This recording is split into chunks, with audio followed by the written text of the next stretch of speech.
Hi everybody, I'm Sarah and welcome to the Big Blue House Homestead. It's 9 in the morning, 54 degrees out, and we have a frost coming. I've already planted my squash in my garden in a lot of spots and sections, and when I did that, the forecast said that it was going to stay above like 44 degrees, and then of course it has changed again, and it has changed even more, and it has changed even more. I've been trying to live by the 10-day forecasts.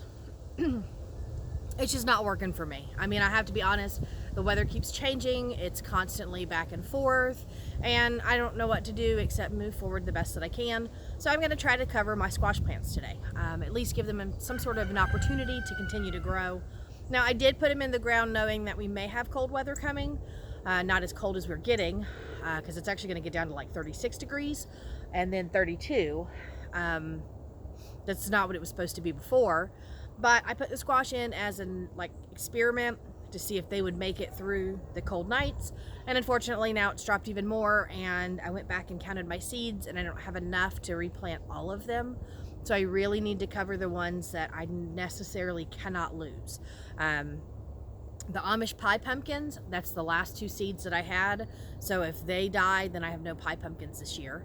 The same with a couple of my yellow squashes. I'm done with the seeds. That's all that I had, and if I lose those, I don't have that variety. I tried to get some more seed, and we are out everywhere in our area. I mean, people are just gardening 10 times more than before, so I'm having a hard time finding more squash seeds.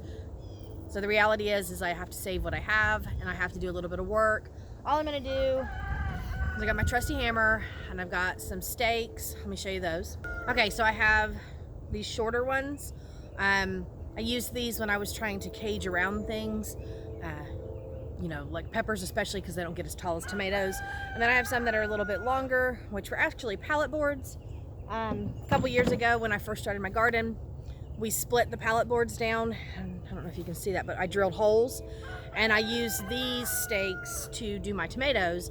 And what I actually did was just used a hanger and stretched it into a circle, and I would stick it in the hole, and as the tomato plant grew up, I would pull it out and move it up, and I was able to stake them pretty high up. I mean, they would stay about 4 foot, 3.5, 4 foot up, and it just helped a little bit, but I don't use them for that anymore. These just end up on, individual stakes, or on the end if I'm doing like a Florida weave thing, whatever. But I have this fabric.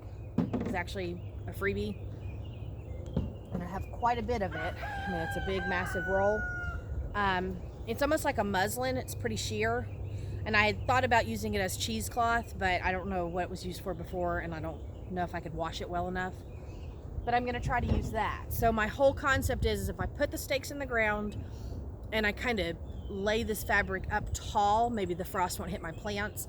And we'll see. I mean, I could go out and I could do heavier fabrics and things like that, but I don't think the frost will get through this as easily as it looks because it's thin.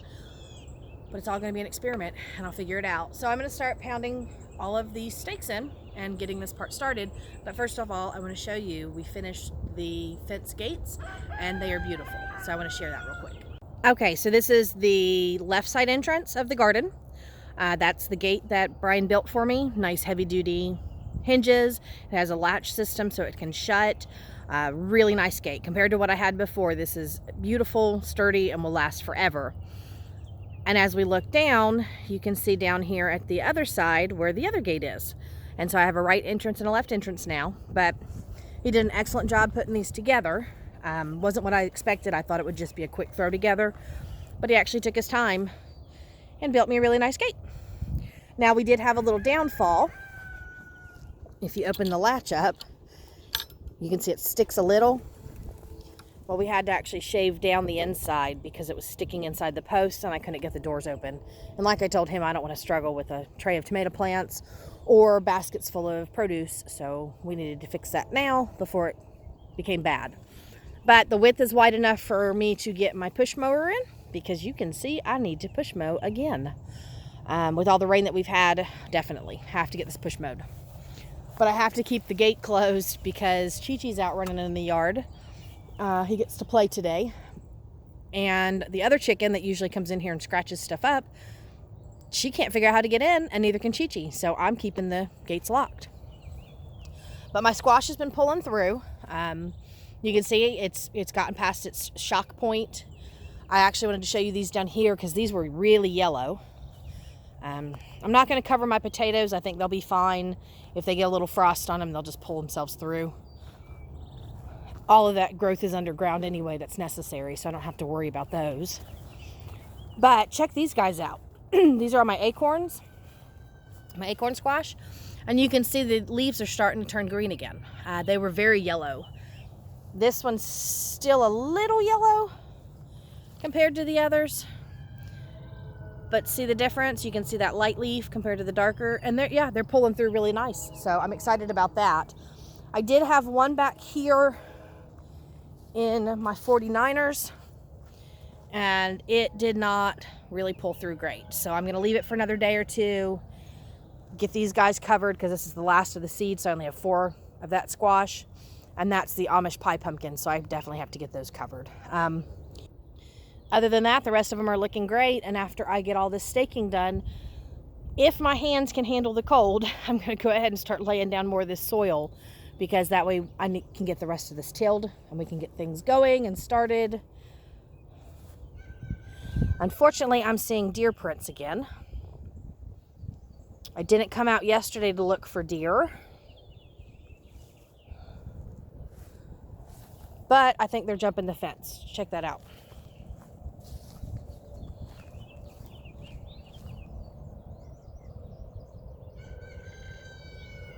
So yeah, I'll have to figure out something. Wasn't expecting to have deer prints when I came out to my garden anymore. I was hoping that that meant that they were done. They couldn't get in. They were finished. But I guess they've decided no. But see, that's a section where my white chicken will come in and actually like scratch things up. And I did discover that I do have one kale plant that's made it. So I'm going to leave that guy. And hopefully I at least get one sort of kale. And that, I believe, is a Napa cabbage. It survived from the eating. And then, whatever that one was, went to seed. So I do have a couple plants that did pull through and make it. There's another cabbage. They were eaten down really far, so I think giving them some time, they've regrown. But yeah, all of this bed was planted. This bed, that bed, the third bed, those were all full of brassicas, and yeah, I'm done. All right, so let me get to work. Check that out though. I got my first pea blossom, and these are on the sugar snap peas, so that's pretty exciting. It means I'll at least get one sugar snap pea. But I filled in all these spaces. I had mentioned that before, and they're not looking so great now. I've got some popping up, but they're turning really yellow. So I went ahead and gave them some fertilizer yesterday to see if that would help. I don't know. I may not get a whole lot of peas from these. We'll see. Last year I had a huge row. In fact, it was about the size of this, and it was completely lush and full, and I was picking sugar snap peas every day, non-stop. And I just don't know what's going on this year. We'll see though. All right, I didn't want to walk back out to the garden because the wind's picking up. I'm not sure how well you can hear me to begin with, but you can kind of see all the white spots. I've got things covered. I didn't cover the zucchini. I did not have enough cloth left, and I actually used the last of the plastic from when we built the greenhouse just to cover the yellow squashes. But I do have more zucchini seeds, so I can always plant that. That is a plus side. That's the only one that I can really lose and still survive with. So anyway, I got this all done. It's all covered. Hopefully it lasts. We're supposed to have rain coming through anytime now, so we'll see. Okay, so I'm gonna sit here with Chi-Chi and see what I can actually talk about because he's always loud, and I apologize for that.